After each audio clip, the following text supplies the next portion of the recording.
يعني هلا وندنيا إنسان بلا من مسلمان هلا وندنيا ادعاء إيمانك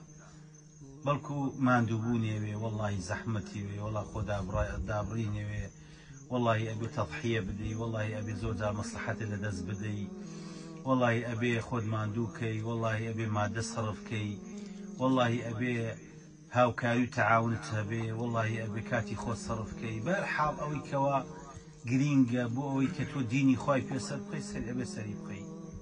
ئەوەی کەوا شتێک بە تۆ ئەکرێ هەنگاوێک پەیوەندی بە تۆ هەیە بێ بیکەیت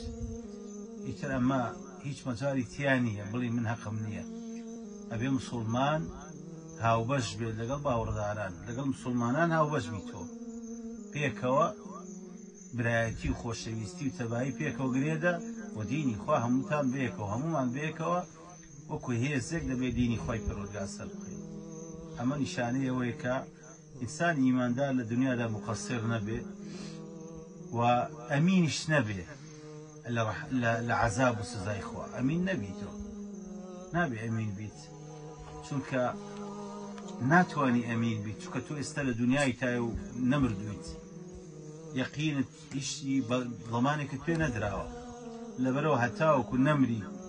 نەگەڕێتەوە بەلای خوای گەورە هیچ زەمانێک نییە بۆ تۆ لەبەرەوە بێ ئینسان ئاگادار بێ